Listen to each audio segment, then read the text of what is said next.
¿Qué significó esta tregua unilateral para las comunidades?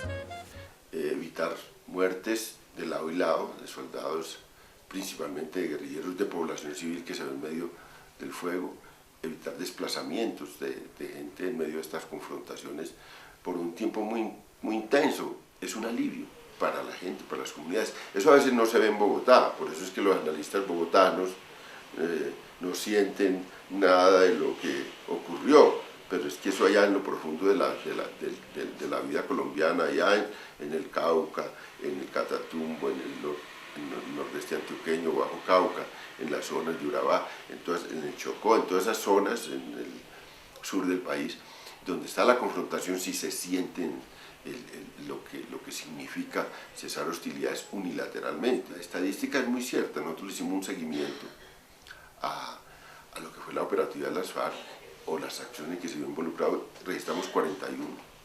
7 de ellas consideramos fue ofensivas, pero el resto fueron o encuentros fortuitos o claramente defensivas. Y yo creo que eso es un cumplimiento muy alto de una tregua, porque nunca en ninguna parte del mundo se cumple en su totalidad un cese de hostilidades unilateral.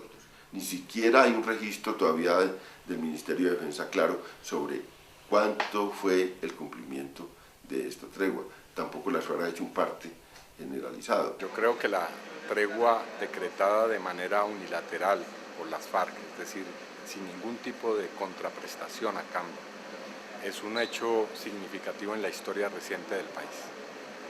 Por primera vez en mucho tiempo se produce un alto al fuego por parte de esta organización, que tuvo, es cierto, momentos y situaciones excepcionales que hay que analizar y que hay que definir en qué condiciones fueron. Ahora, para los detractores de esa acción importante de paz, es muy fácil desde las oficinas cómodas de la ciudad hablar sobre esa tregua, pero para quienes viven diariamente el conflicto, por ejemplo, para las comunidades del Cauca, del norte del Cauca, que todos los días afrontan los combates, a veces 2 combates diarios, cuando la situación ha sido más álgida en ese punto del país, vivir bajo el fuego es una experiencia terrible, difícil.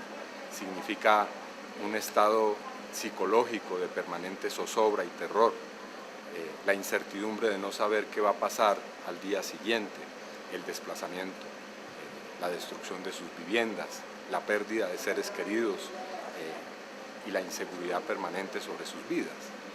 Así que en este lapso de tiempo en el que fue decretada una tregua, experimentaron realmente una situación inédita, es decir, la posibilidad de aspirar a que en algún momento haya paz en Colombia.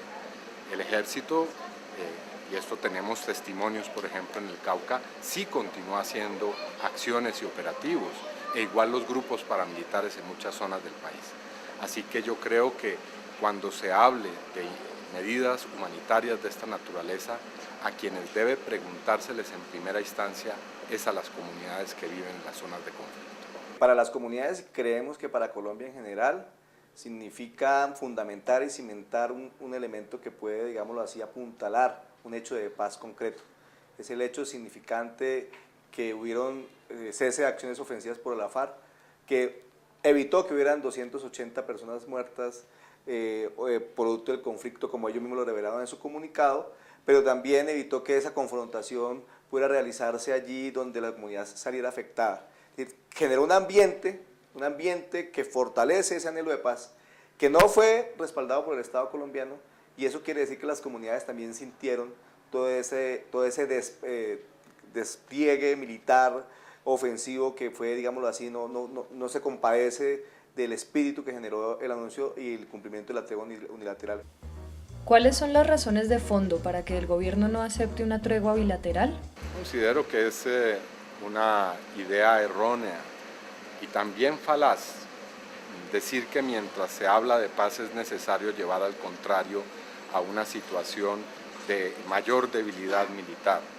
Creo que en 50 años de conflicto armado en Colombia, precisamente el próximo año vamos a cumplir 50 años de los hechos de Marquetalia, de bombardeos contra la población, de ataques indiscriminados, de situaciones que violan la dignidad humana, de crímenes de lesa humanidad, muestran que la idea de que se puede avanzar militarmente mientras se quiere la paz es una idea que, repito, es falaz y errónea. Una de las razones por las cuales las Fuerzas Armadas se oponen a un cese bilateral es porque dicen que todavía no han desplegado el plan Espada de Honor con la suficiente, digamos, intensidad, y que en el momento en que lo desplieguen van a producir muchas bajas a las FARC y van a obligarla a que aminore sus pretensiones en La Habana, y esa es la apuesta de la fuerza pública. Es una falta de una actitud, una posición humanista.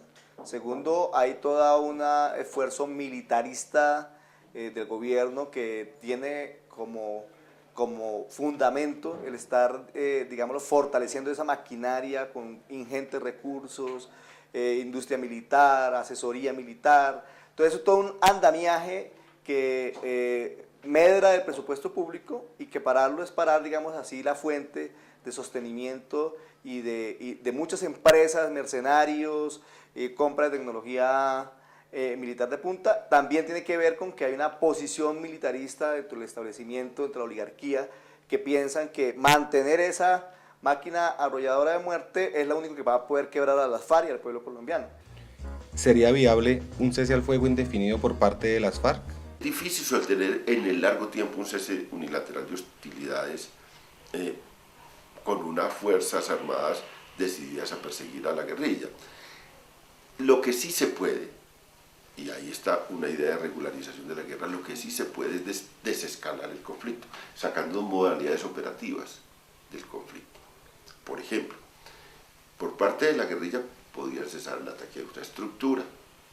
Ese sería un desescalar el conflicto en una parte de las hostilidades.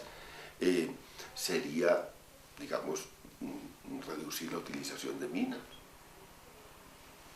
por parte del mina antipersona por parte de la guerrilla, o abolir esa, digamos, suspender esa modalidad de activación de minas en los campos. Pero entonces habría que ver, entonces, el ejército que está dispuesto a cesar los bombardeos, que son un punto muy duro para la guerrilla, pero que también lesiona a la población civil. Eso hablando de lo que se hacen mutuamente, digamos, las partes. Pero también hay otra cosa que además es más legítimo, más presentable ante la opinión pública. Es posible sacar algunas poblaciones particularmente vulnerables y asediadas del conflicto. Es posible, por ejemplo, acordar un cese bilateral en el Cauca, específicamente en el Cauca, para sacar a la población indígena de este conflicto, para no agredir en esta confrontación a estas poblaciones. Podría ser. Digo cosas que son desescalar el conflicto, que no necesitan grandes cosas de verificación, que no necesitan grandes, digamos, acuerdos complejos, sino que son acuerdos limitados de desescalamiento del conflicto que se inscribirían dentro de esta idea de regularización. Eso se puede hacer, se debe hacer, y eso envía un mensaje interesante para la sociedad y para el mundo. ¿Qué opina de la propuesta de las FARC sobre una regularización de la guerra? Es imperativo que se cumpla el derecho humanitario en cualquier circunstancia, y esa debe ser una forma de comportarse de todos los actores y de todas las partes involucradas en el conflicto armado. Yo sería partidario de un cese bilateral, más cuando ya avanza en La Habana la discusión sobre los puntos de la agenda. No hay razones válidas para negar esa posibilidad. Yo aspiro que se tomen las decisiones muy pronto en la mesa de La Habana conducentes a hacer que disminuya de manera rápida la intensidad de las hostilidades y a que se llegue a un punto final del conflicto armado. ¿Cuáles son las razones para que las comunidades soliciten un cese al fuego bilateral? Lo que hemos escuchado en muchas audiencias, en las mesas regionales de paz que organizó las comisiones de paz de la Cámara y del Senado, en audiencias de la Comisión de Derechos Humanos, es un clamor por acciones humanitarias y por un cese bilateral de hostilidades. Las comunidades piden esto porque tienen que afrontar precisamente las dificultades del conflicto en carne propia, y han propuesto infinidad de acciones, programas humanitarios, planes de acción humanitaria, diálogos regionales de paz, interlocuciones en las cuales las autoridades se sienten hablar sobre la posibilidad de encontrar cómo disminuir e incluso poner punto final a las hostilidades en departamentos, en zonas que tienen riquezas naturales, en lugares donde el conflicto es especialmente álgido. Así que no hay falta de propuestas en esta materia. Hay muchas y muy diversas ideas que podrían contribuir a una disminución paulatina de las hostilidades, más cuando se está ya en un proceso de paz. Las comunidades rurales en el país son las principales afectadas por el conflicto social y armado. Son los que de manera más descarnada les toca vivir las consecuencias de los bombardeos, de los ametrallamientos, son los que les toca padecer constantemente el temor, inclusive los falsos positivos que se desarrollan en sus áreas, de la violación sistemática de derechos humanos que acompañan todo este despliegue militar, y pues obviamente que una, digamos, cese bilateral va a permitir, por ejemplo, la desmilitarización de los territorios, por ejemplo, el cese de acciones o de ametrallamientos y bombardeos que afecten directamente las casas campesinas, que afectan directamente las viviendas campesinas. Se genera un clima de exigibilidad y de respeto a los derechos humanos, se puede generar un clima de exigibilidad y respeto a los derechos humanos, se le da mayor importancia a la vocería y reconocimiento también a las comunidades, la legitimidad organizativa de las comunidades campesinas, y en general para las comunidades campesinas que viven de manera más atroz y más descarnada la guerra, el cese de estas acciones militares les va a traer la posibilidad de un clima, como decíamos, más atemperado para la paz, más atemperado para poder desarrollar sus proyectos de vida dignos, sus proyectos de desarrollo social, su posibilidad de vida comunitaria, de disfrute, digamos, de los derechos sociales. Pueden generarse un ambiente para poder posibilitar que cese, al menos que haya, por decirlo de alguna manera, como un alivio. Este cese no sería las condiciones generales de la paz, pero sería un alivio para el terror permanente que se ven abocados a vivir estas comunidades, motivo del temor por el desarrollo de la confrontación armada en sus territorios.